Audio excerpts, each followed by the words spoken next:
सभी मित्रों को नमस्कार। आरबीएस क्लासेस द परीक्षा गुरु में सभी का स्वागत है। आइए मित्रों, आज के सेशन की शुरुआत करें और हम डिस्कशन करेंगे किस पर। तो आज से हम टीजीटी में सीक्वेंस से चलने का प्रयास करेंगे। तो सबसे पहले हम आपको जो है एंशिएंट पढ़ाएंगे, उसके बाद मेडुअल, उसके बाद मॉडर्न पढ़ाएंगे। तो आइए सेशन की शुरुआत करते हैं। और सबसे पहले जो एंशिएंट का पहला चैप्टर है जिसे कहा जाता है पाषाण काल, तो उसी को पढ़ाते हैं। उसके बाद धीरे धीरे जैसे जैसे हम आगे बढ़ेंगे वैसे वैसे आगे बढ़ाते जाएंगे, ठीक है। तो आज के बाद जितनी भी वीडियो जाएंगे सीक्वेंस से ही जाएंगे आपके पास, ठीक है। तो चलिए आज के सेशन को हम आगाज करते हैं। और आपका पहला चैप्टर जो है उसी को हम पढ़ते हैं, जिसका नाम क्या है? तो जिसका नाम है पाषाण काल। पाषाण काल, इसी को कहा जाता है स्टोन एज। स्टोन एज भी कहा जाता है। पाषाण काल की जो शुरुआत मानी जाती है, कब से मानी जाती है? अर्थात 5 लाख ईसा पूर्व से 3000 ईसा पूर्व तक का काल क्या माना जाता है? पाषाण काल माना जाता है, ठीक है। अब पाषाण काल क्या होता क्या है? तो पाषाण काल वह काल जिसमें मानव असभ्य और जर्जर अर्थात बर्बर था, लेखन कला का ज्ञान नहीं था। इस काल के मानव का 2 ही काम था, एक खाद्य संग्राहक और दूसरा काम था शिकार करना। ऐसे काल को ही क्या कहा जाता है? जिस काल में मानव पाषाण उपकरणों पर आधारित था, पाषाण उपकरणों पर आधारित था, ऐसे काल को ही क्या कहा जाता है? पाषाण काल कहा जाता है। और पाषाण काल को हम किस काल के अंतर्गत पढ़ते हैं? तो प्रागैतिहासिक काल के अंतर्गत पढ़ते हैं। तो प्रागैतिहासिक काल के अंतर्गत पढ़ते हैं। तो पाषाण काल को किस काल के अंतर्गत पढ़ा जाता है? तो प्रागैतिहासिक काल के अंतर्गत पढ़ा जाता है। तो पाषाण काल वह काल जिसमें मानव असभ्य और बर्बर था, लेखन कला का ज्ञान नहीं था, अपनी आवश्यकताओं के लिए पाषाण उपकरणों पर आधारित था।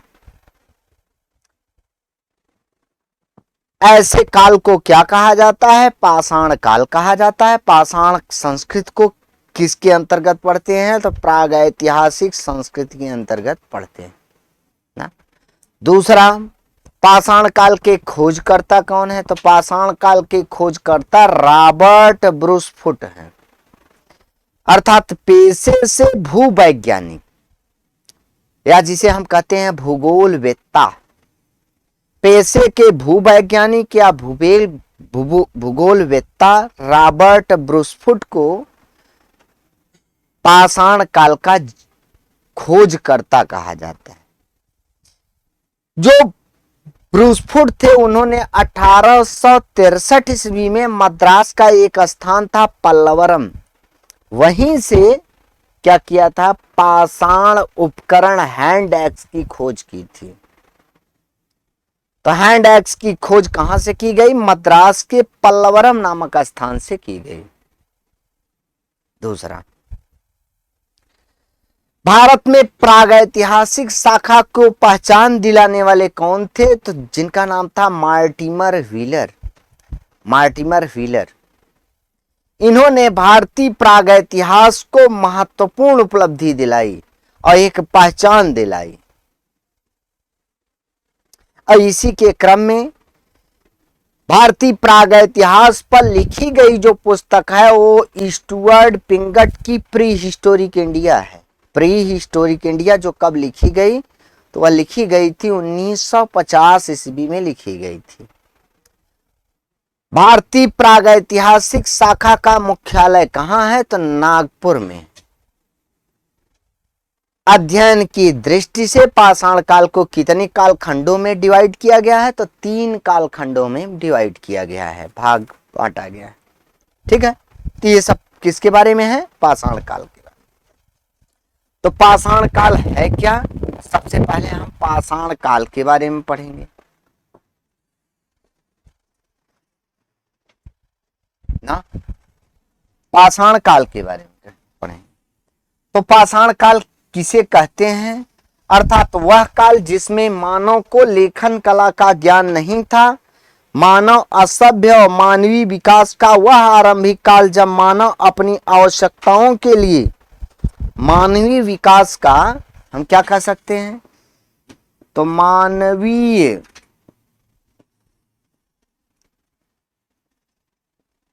विकास का वह काल जिसमें मानव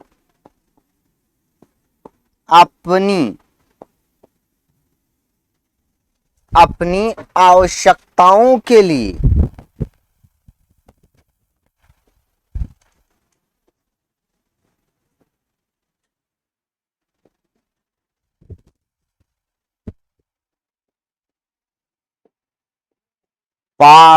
लिए पाषाण उपकरणों पर आधारित था।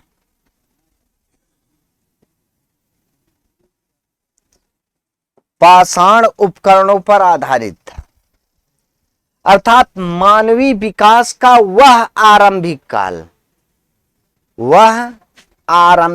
यहां थोड़ा सा आरंभिक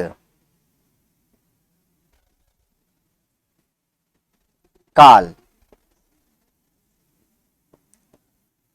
जिसमें मानव अपनी आवश्यकताओं के लिए पाषाण उपकरणों पर आधारित था ना। और कैसा था? आधारित था। और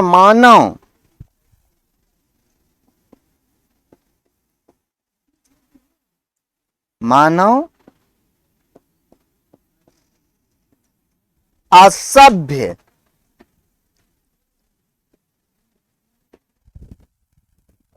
एवं बर्बर था।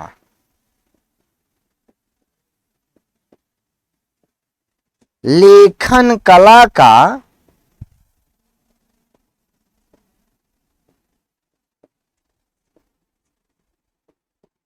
ज्ञान नहीं था। किसका? अर्थात लेखन कला का ज्ञान इस काल के मानव को नहीं था। पाषाण संस्कृत को किसके अंतर्गत रखा गया है? तो पाषाण संस्कृत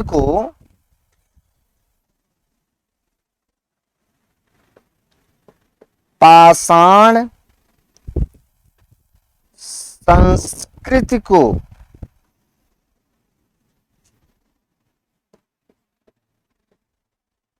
प्रागैतिहासिक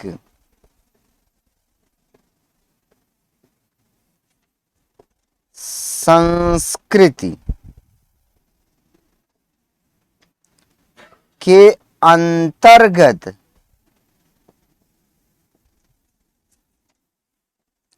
रखा गया है ना। दूसरा, पाषाण काल की खोज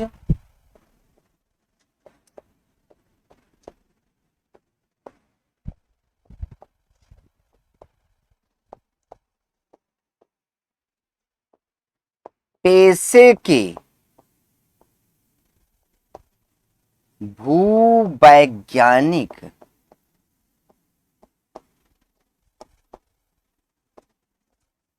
रॉबर्ट ब्रूसफुट ने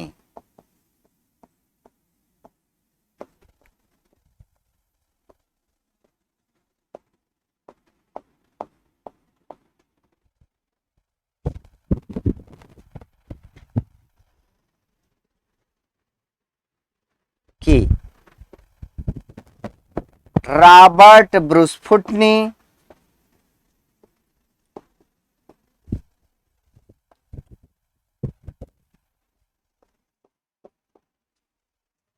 1863 ईस्वी में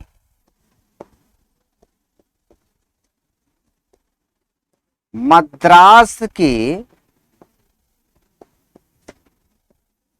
पल्लवरम नामक स्थान से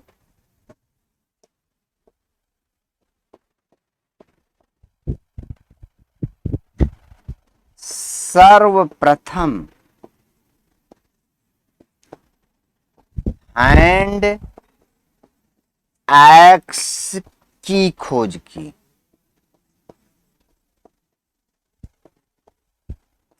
इसीलिए इन्हें क्या कहा जाता है? पाषाण काल का जनक या खोजकर्ता के रूप में जाना जाता है। किसको? कि रॉबर्ट ब्रूसफुट को। तो रॉबर्ट ब्रूसफुट पहले व्यक्ति थे जिन्होंने क्या किया था कि हैंड एक्स की, मद्रास के पल्लवरम से सर्वप्रथम हैंड एक्स की खोज की थी। ठीक है। ये भारतीय प्रागैतिहासिक क्षेत्र में सर्वप्रथम महत्वपूर्ण अनुसंधान किसने किया था? तो मैंने आपको बताया कि भारतीय प्रागैतिहासिक क्षेत्र में महत्वपूर्ण अनुसंधान करने वाले कौन थे? तो मार्टिमर व्हीलर थे ना। तो भारतीय प्रागैतिहासिक क्षेत्र में भारतीय प्रागैतिहासिक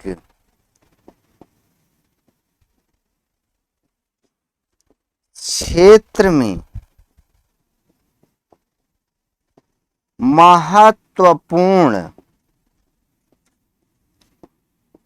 अनुसंधान मार्टिमर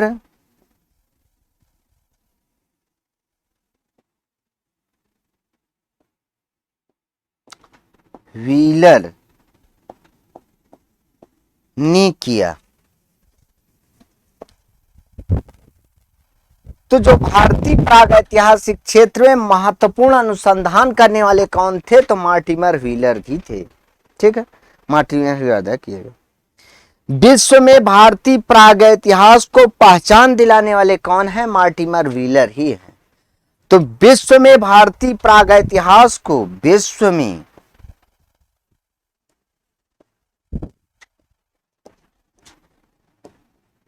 प्रागैतिहासिक,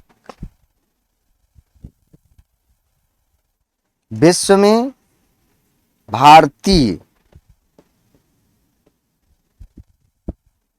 प्रागैतिहास को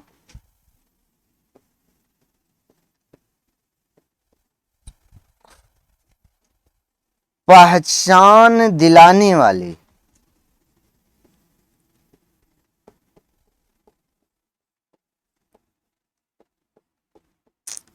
मार्टिमर व्हीलर ही है। व्हीलर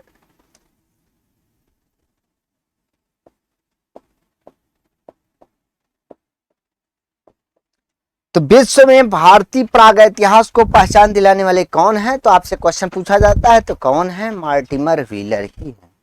मार्टिमर व्हीलर ही विश्व में प्रागैतिहास को एक पहचान दिलाने वाले मार्टिमर व्हीलर। इसी के साथ ही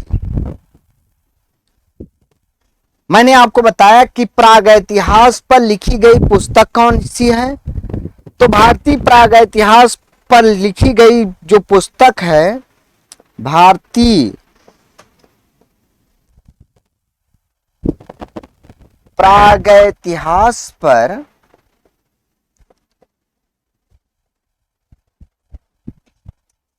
लिखी गई पुस्तक सर्वप्रथम लिखी गई पुस्तक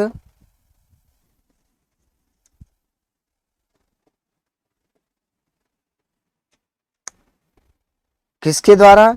स्टुअर्ट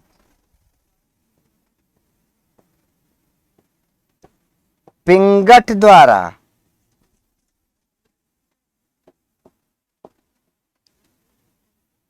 प्री हिस्टोरिक इंडिया है।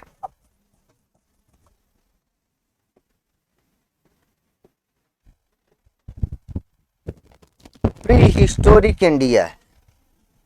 प्रागैतिहासिक पर लिखी गई पुस्तक जो था वो कौन सा? प्री हिस्टोरिक इंडिया है। जो कब लिखी गई थी? 1950 ईस्वी में लिखी गई थी। भारतीय भारतीय प्रागैतिहासिक शाखा का मुख्यालय पुरातत्व विभाग का भारतीय पुरातत्व विभाग की भारतीय पुरातत्व विभाग की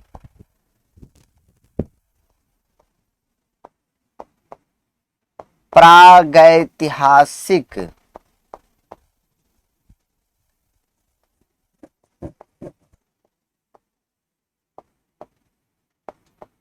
शाखा का मुख्यालय नागपुर में है। कहाँ है?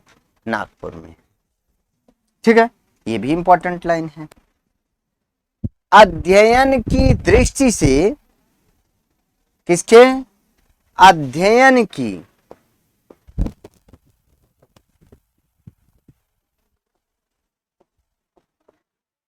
दृष्टि से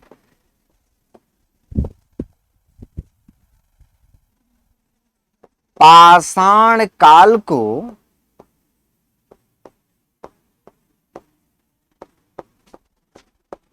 तीन भागों में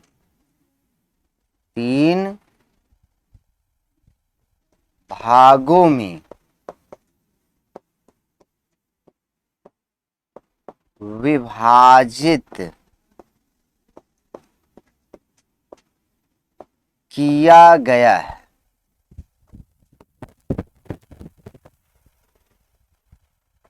तीन भागों में विभाजित किया गया। तो आइए थोड़ा सा इसके बारे में हम देख लेते हैं कि पाषाण काल को तीन भागों में किस प्रकार विभाजित किया गया है। एक नए पेज से हम इसको थोड़ा सा शुरू करते हैं। आइए देखते हैं, बहुत इंपॉर्टेंट टॉपिक है। मैंने आपको बताया कि पाषाण काल को कितने भागों में डिवाइड किया गया है। तो पाषाण काल को तीन भागों में डिवाइड किया गया है, तीन भागों में बांटा गया है ना।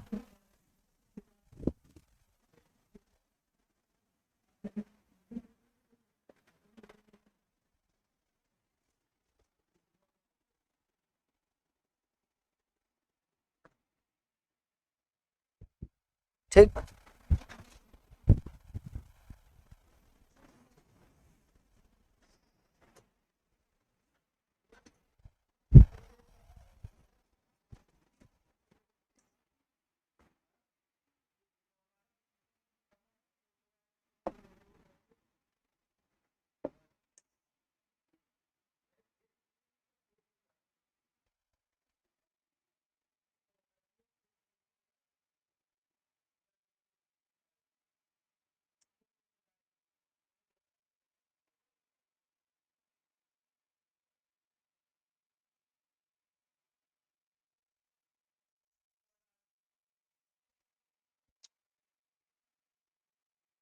चलिए अच्छा हटाइए।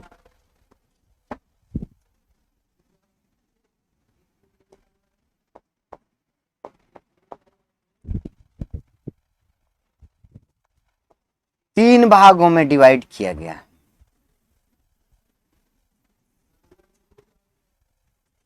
एक को क्या कहा जाता है?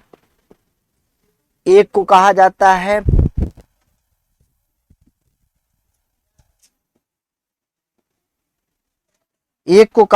है पूरा पाषाण काल।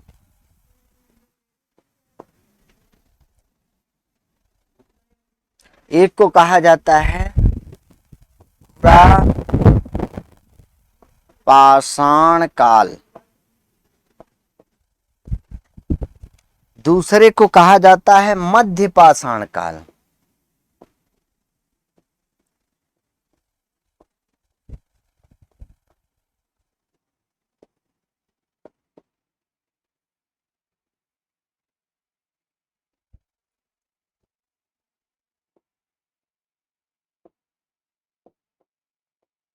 और तीसरे को कहा जाता है नव पाषाण काल। क्या कहते हैं? नव पाषाण काल ना। इसे पैलियोलिथिक एज कहते हैं, इसे मेसोलिथिक एज कहते हैं, इसे नियोलिथिक एज कहते हैं। तो पाषाण काल के तीन हैं, पैलियोलिथिक, मेसोलिथिक तथा नियोलिथिक। इसका जो कालखंड है वो कब से कब तक माना जाता है? तो इसका कालखंड माना जाता है कब से कब तक? 5 लाख ईसा पूर्व से 10,000 ईसा पूर्व तक। कौन सा काल कहलाता है? तो पूरा पाषाण काल कहलाता है। 10,000 ईसा पूर्व से लेकर 8,000 ईसा पूर्व तक मध्य पाषाण काल, और 8,000 ईसा पूर्व से लेकर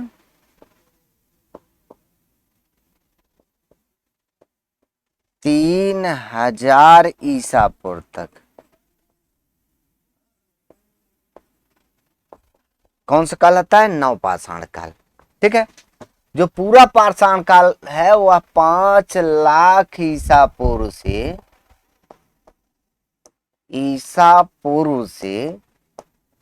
3,000 ईसा पूर्व तक का काल कहलाता है। 3,000 ईसा पूर्व तक का काल।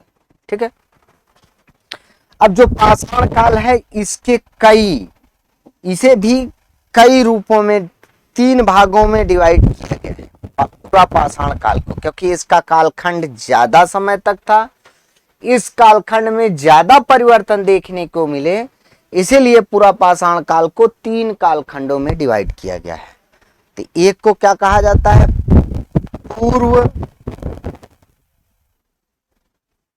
पूरा पाषाण काल। दूसरे को कहा जाता है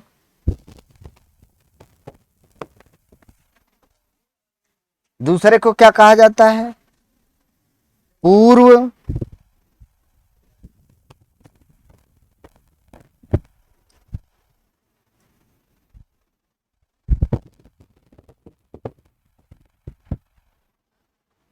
मध्य पूरा पाषाण काल, और तीसरे को कहा जाता है नव पूरा पाषाण काल ना। इसका जो कालखंड है वो कब से कब तक है? तो इसका कालखंड माना जाता है अर्थात 5 लाख ईसा पूर्व से लेकर कब तक? 1 लाख ईसा पूर्व तक।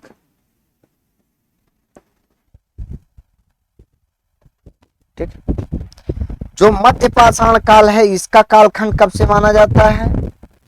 1 लाख ईसा पूर्व से लेकर 40,000 ईसा पूर्व तक। ठीक है। और इसका जो कालखंड माना जाता है वो 40,000 ईसा पूर्व से लेकर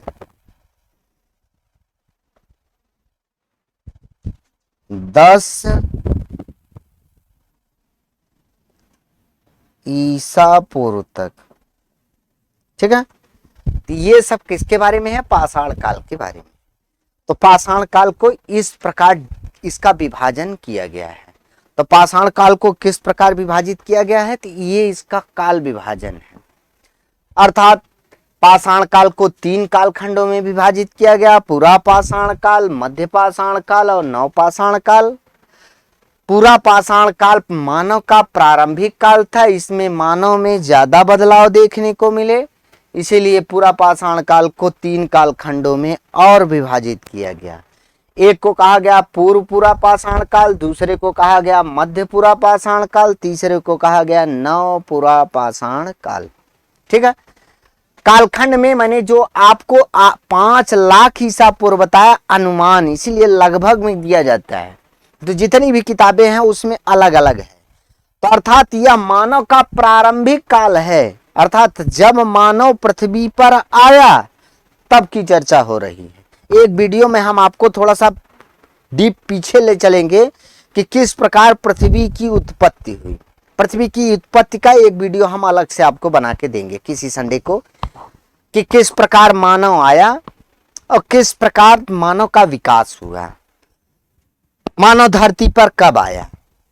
तो यह मानव का आरंभिक काल था। जब मानव पृथ्वी पर आया तो यह मानव का आरंभिक काल माना जाता है। तो पूरा पाषाण, क्योंकि मानव के आरंभिक काल में मानव में ज्यादा बदलाव देखने को मिले, इसीलिए इस कालखंड को हम इतने भागों में डिवाइड किए कर सकते हैं। ठीक है, तो ये 3 पार्ट में है पूरा पाषाण काल, पूर्व पूरा पाषाण काल, मध्य पूरा पाषाण काल और नव पूरा पाषाण काल ना।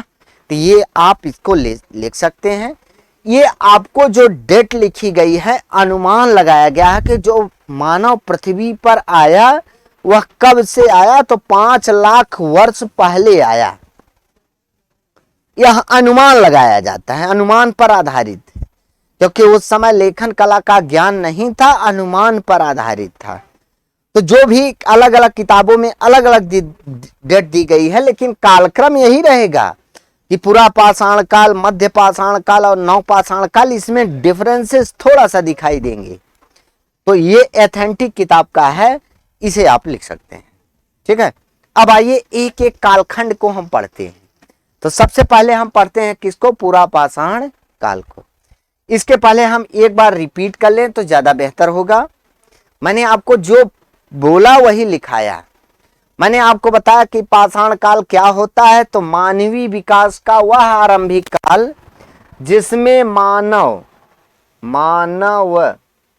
अपनी आवश्यकताओं के लिए पाषाण उपकरणों या इसी पत्थर के उपकरणों पर आधारित था।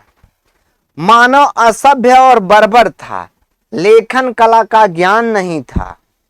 ऐसे काल को हम क्या कहते हैं? पाषाण काल कहते हैं। पाषाण संस्कृत को किसके अंतर्गत रखा जाता है? प्रागैतिहासिक संस्कृत के अंतर्गत रखा जाता है।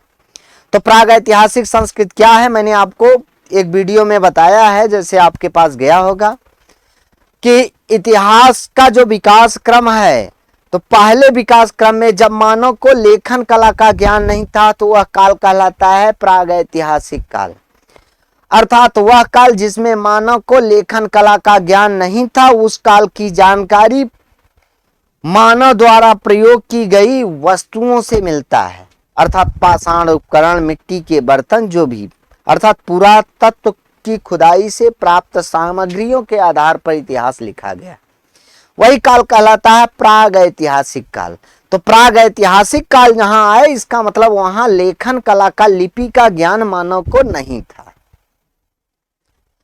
अब प्रागैतिहासिक काल के अंतर्गत केवल एक काल का अध्ययन किया जाता है, जो क्या है? पाषाण काल है। तो जब आपसे पूछा जाए कि प्रागैतिहासिक काल के अंतर्गत किसका अध्ययन किया जाता है, तो किसका अध्ययन किया जाता है? पाषाण काल का अध्ययन किया जाता है।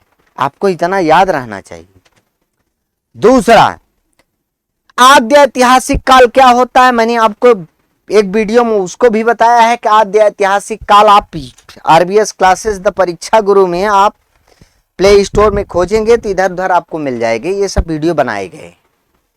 आद्य ऐतिहासिक काल क्या होता है? आद्य ऐतिहासिक काल वह काल होता है जिसमें मानव को लिपि का ज्ञान तो था, लेकिन उन लिपियों को पढ़ा नहीं जाया जा सका। ऐसे काल को हम क्या कहते हैं? तो आद्य ऐतिहासिक काल कहते हैं। आद्य ऐतिहासिक काल के अंतर्गत दो कालखंड आते हैं प्राचीन भारत के। एक आता है सिंधु घाटी सभ्यता और दूसरा आता है वैदिक काल। ये दोनों जो कालखंड हैं ये आदि इतिहास के अंतर्गत इसका अध्ययन किया जाता है। ठीक है, अर्थात मानव को लिपि का ज्ञान था लेकिन उन लिपियों को पढ़ा नहीं जाया जा सका।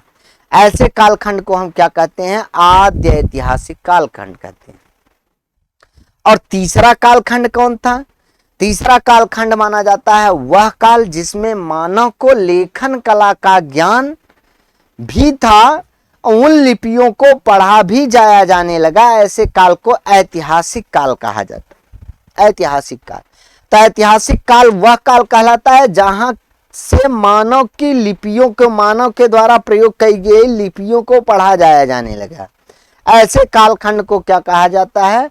तो ऐतिहासिक कालखंड कहा जाता है। अर्थात इसकी शुरुआत जो मानी जाती है वो 6वीं शताब्दी ईसा पूर्व के बाद की मानी जाती है। अर्थात अशोक के अभिलेख की लिपि को पढ़ने वाला पहला व्यक्ति जो था वो जेम्स प्रिंसेप था, जिसने 1836 ईस्वी में अशोक के अभिलेख की लिपि को पढ़ा था।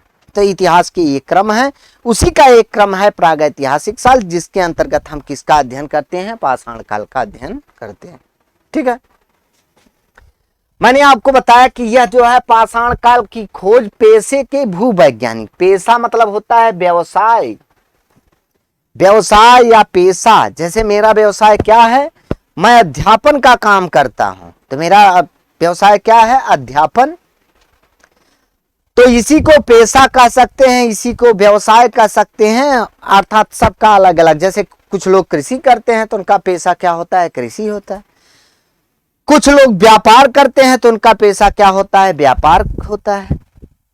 अर्थात सबका पेशा अलग अलग होता है। ऐसे ही जो पाषाण काल के खोज करता थे वो पेशे के भूवैज्ञानिक, भूवैज्ञानिक का मतलब होता है भूगोलवेत्ता, भूगोल शास्त्री, खगोलविद आदि के नाम से जाना जाता है। तो जैसे आपसे क्वेश्चन पूछा जाए तो आप थोड़ा सा पकड़ने का, आप इतना क्षमता आपके अंदर है कि आप पकड़ सकते हैं।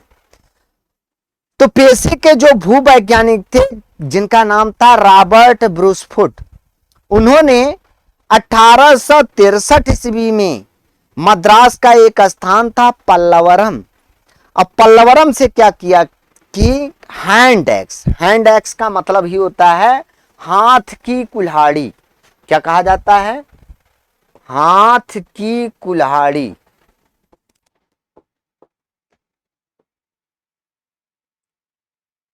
अब इसे जैसे हाथ की कुल्हाड़ी, तो आप कहेंगे कि सर ये हाथ की कुल्हाड़ी कौन सी नई चीज है? ये तो आज भी है, लेकिन ये हाथ की कुल्हाड़ी स्पेशल तरीके से बनाई गई थी।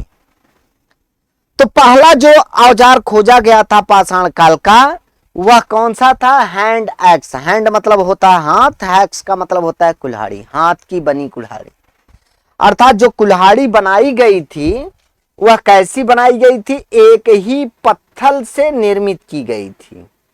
कैसी? एक ही पत्थर से निर्मित की गई थी हाथ की कुल्हाड़ी। कैसी निर्मित की गई थी? एक ही पत्थर से। एक ही पत्थर का मतलब क्या होता है? एक ही पत्थर का मतलब होता है एकास्म पत्थर जिसे कहा जाता है। जैसे ईंट होता है, ईंट को काट कर हम पत्थर का आकार दे दें, या किसी पेन को हम रगड़ रगड़ के क्या करें? दूसरा आकार दे दें। तो एकास्म पत्थर अर्थात एक ही पत्थर से निर्मित हाथ की कुल्हाड़ी, अर्थात उसमें अलग से हत्था नहीं था, उसी पत्थर को आकार देकर कुल्हाड़ी बनाई गई थी। तो यह जो थी ये पहला खोजा गया उपकरण जो था वो हैंड एक्स था। प्रागैतिहासिक क्षेत्र में महत्वपूर्ण अनुसंधान किसने किया था? तो मार्टिमर व्हीलर ने किया था। अर्थात विश्व में भारतीय प्रागैतिहास को पहचान दिलाने वाले कौन थे? तो यही मार्टिमर व्हीलर ही थे। तो भारतीय प्रागैतिहास को पहचान दिलाने वाले आपसे क्वेश्चन पूछा जाता है तो किसका नाम आता है? कि मार्टिमर व्हीलर का ही नाम आता है। भारतीय प्रागैतिहास पर सर्वप्रथम लिखी गई पुस्तक जो थी वो कौन थी? स्टुअर्ट पिंगट थे। इनकी किताब थी प्री हिस्टोरिक इंडिया, जो कब लिखी गई थी, जो लिखी गई थी 1950 ईस्वी में। ठीक है। यह स्टुअर्ट पिंगट की जो प्रागैतिहासिक शाखा पर लिखी गई प्रागैतिहास, भारतीय प्रागैतिहास पर लिखी गई पहली पुस्तक। आपसे क्वेश्चन कहीं भी पूछा जाए कि भारतीय प्रागैतिहास पर लिखी गई पहली पुस्तक कौन है, तो भारतीय प्रागैतिहास पर पहली पुस्तक जो है वो कौन है, प्री हिस्टोरिक इंडिया है। तो प्री हिस्टोरिक इंडिया भारतीय प्रागैतिहास पर लिखी गई पहली पुस्तक मानी जाती है। ठीक है। भारतीय पुरातत्व विभाग की प्रागैतिहासिक शाखा का मुख्यालय कहाँ है, तो प्रागैतिहासिक शाखा का मुख्यालय जो है वो नागपुर में है। अध्ययन की दृष्टि से पाषाण काल को कितने कालखंडों में विभाजित किया गया है, तो 3 कालखंड हैं, जिसके बारे में मैंने आपको डिस्कशन किया कि पूरा पाषाण काल है, मध्य पाषाण काल है और नवपाषाण काल है। ये जो डेट दी गई है 5 लाख ईसा पूर्व से, तो अर्थात अनुमान लगाया जाता है कि मानव की जो प्रारंभिक शुरुआत हुई कब से हुई, 5 लाख ईसा पूर्व से है। इसीलिए लगभग में लिखा जाता है, लगभग। तो इसकी शुरुआत कब से मानी जाती है, तो लगभग 5000 ईसा पूर्व से इसकी शुरुआत मानी जाती है। किसकी, पाषाण काल की। तो पाषाण काल की शुरुआत कब से मानी जाती है, तो लगभग 5000 ईसा पूर्व से इसकी शुरुआत मानी जाती। ठीक है। चलिए आइए, इस प्रकार का उल्लेख किसमें मिलता है, इन सब में मिलता है। अब हम अध्ययन की दृष्टि से देखेंगे तो सबसे पहले किसको पढ़ेंगे, तो पूरा पाषाण काल को पढ़ेंगे, उसके बाद मध्य पाषाण काल को पढ़ेंगे, उसके बाद नवपाषाण काल को पढ़ेंगे। क्योंकि पूरा पाषाण काल प्रारंभिक काल था और प्रारंभिक काल में मानव में ज्यादा बदलाव देखने को मिले, इसीलिए पूरा पाषाण काल को हम 3 कालखंडों में विभाजित करते हैं। एक पूरा पाषाण काल, दूसरे को कहा जाता है मध्य पूरा पाषाण काल और तीसरे को कहा जाता है नवपाषाण काल। तो आप सभी से अनुरोध है कि जब आप पढ़ने बैठिए तो आप कॉपी और पेन को साथ में लेकर बैठिए, क्योंकि आप टीजीटी पे पढ़ने चल रहे हैं, तो आप हल्की परीक्षा को न लीजिए। आप जानते हैं कि इस बार का टीजीटी का एग्जाम कैसा था, तो आपको सीरियस में पढ़ना होगा। अब सीरियस का मतलब इतना सीरियस ना हो जाना कि पढ़ ही नहीं पाना, तो सीरियस का मतलब ऐसा पढ़ना जिससे आपका उद्धार हो जाए। उद्धार का मतलब यहां चयन होना है। तो आपको कॉपी पेन लेकर बैठना है। जब पढ़िए, लाइव पढ़िए चाहे रिकॉर्डेड पढ़िए, कॉपी पेन लेकर बैठिए और कहानी को न सुनिए, जो इंपॉर्टेंट चीजें हैं उसे लिखते भी चलिए। और जैसे ही कोई चैप्टर समाप्त होता है, उस चैप्टर के अंत में उससे संबद्ध जितने भी अभी तक आए हुए क्वेश्चन हैं, उस क्वेश्चन को आपको लिखना है, उसका आंसर भी आपको लिखना है। अभी तक जितने भी क्वेश्चन आए हुए हैं पुराने एग्जाम में। अब कहेंगे कि सर पुराने एग्जाम के क्वेश्चन कैसे मिलेंगे, तो तमाम ऐसे सिस्टम है जो कि पुराने पेपर में जो आप पढ़ते हैं, जो घटना चक्र, यूथ या शिल्पी की जो 10 साल की साल पेपर आता है, 10 साल का क्वेश्चन पेपर आता है, उसे लेकर सॉल्व कीजिए। और उसे सॉल्व करेंगे तो आपको अच्छे अच्छे क्वेश्चन मिलेंगे। जो आपके लेवल के हैं उसे न लिखिए, पूरा क्वेश्चन लिखेंगे तो थोड़ा सा दिक्कत होगी। तो जो आपको इंपॉर्टेंट अच्छी चीजें लगे, वो जहां हमारा चैप्टर, जहां सिलेबस खत्म हो, जो चैप्टर खत्म हो उसके 1-2 पेज छोड़ के वहां आप इस क्वेश्चन को लिखिए और उसका उत्तर भी रखिए। ये होती है पढ़ाई की अच्छा तरीका। ये माना जाता है कि जिसमें आप क्या करिए कि किसी चीज को सीक्वेंस से लिखिए और उसके बाद पढ़िए, तब आप अच्छी तैयारी की तरफ बढ़ते जाएंगे। अभी आपका विज्ञापन नहीं आया है, अभी से पढ़ना शुरू कर देंगे तो आप परीक्षा होते होते आप क्या करेंगे, कंप्लीट कर लेंगे। तो आइए आज हम यहीं अंत करते हैं। हम कल आएंगे तो सबसे पहले पूरा पाषाण काल पढ़ाएंगे, उसके बाद मध्य पाषाण, उसके बाद नवपाषाण काल। यही सीक्वेंस आपका अंत तक चलता रहेगा। तो जितने भाई बंधु जुड़े हुए हैं सभी को बहुत बहुत धन्यवाद।